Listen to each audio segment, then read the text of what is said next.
This is in response to the questions of Ms. María Luisa Paúl, Morning Mix staff writer of the Washington Post. Ms. Luisa Paúl asks, "Can you please tell me a little bit more about Kailasa? When was it founded? Where is it located? What is its population? Is it 100% Hindu? What are its cultural practices? Does it have an official language or anthem?" Ms. Paúl, we are a revival of the ancient enlightened Hindu civilizational nation and operate through a group of NGOs recognized by the United Nations, operating from multiple countries across the world. It was established much in the spirit of a country like the Sovereign Order of Malta, a borderless service-oriented nation. Please visit our website at Kailasa.org for further information. The next question, Ms. Paúl asks, how does the nation operate? Does it provide passports, birth certificates, official documentation? Can people visit Kailasa? What institutions are in place? Does it hold elections? What is its political system? Does it have embassies, ambassadors across the world? And if so, where?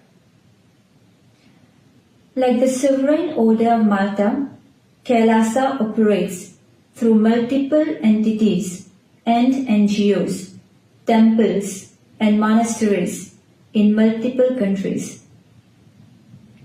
The next question, Ms. Paúl asks, in the same vein, if it is in fact a sovereign nation, why has the UN, the City of Newark, and other media outlets decried Kailasa as fake and said they don't recognize it?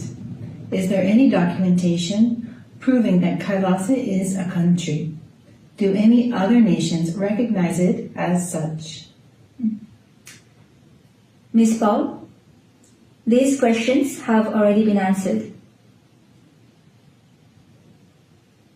Ms. Luisa Paúl asks, the Supreme Pontiff of Hinduism, Nithyananda has been accused of rape and scamming. Would you like to respond to these allegations?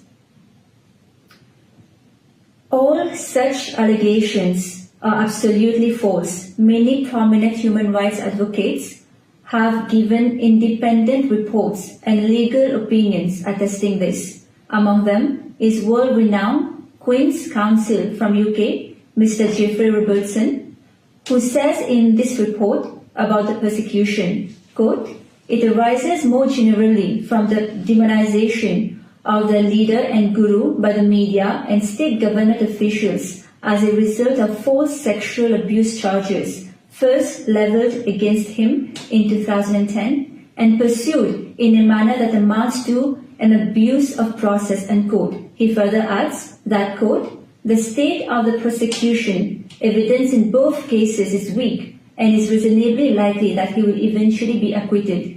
It is particularly concerning that the central government is urging states to encourage police action against him, which is marks of persecution and reprisal for his complaints to the UN," unquote. Finally, quote, "For the reasons explained above, I consider that the leader of the ASMT and his followers have suffered and most likely are still suffering persecution on the grounds of religious belief, contrary to Article 18 of the ICCPR," unquote.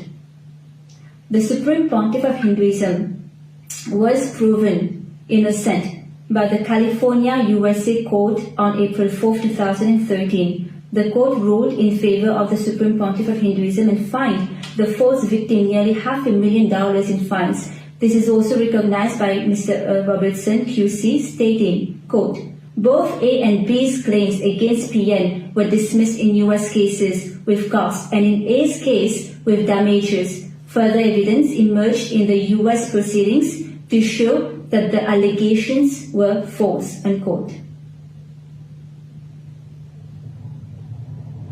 Ms. Luisa Paúl asks, since then, Newark's government has walked back the agreement. How is Kailasa responding to this? Will it still honor the agreement between the two?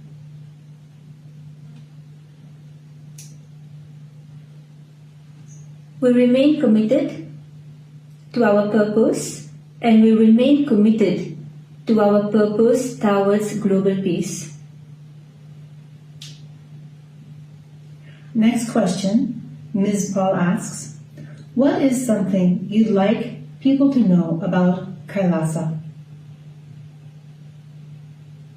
Ms. Paul, we are a revival of the ancient enlightened Hindu civilizational nation operating through a group of NGOs in multiple countries across the world. It was established much in the spirit of a country like the Sovereign Order of Malta, a borderless, service-oriented nation. Its vision is living enlightenment for all, leading to global peace irrespective of any external differences including gender, race, nationality, color, caste, creed, etc. It is established on the principle of oneness or Advaita in Sanskrit.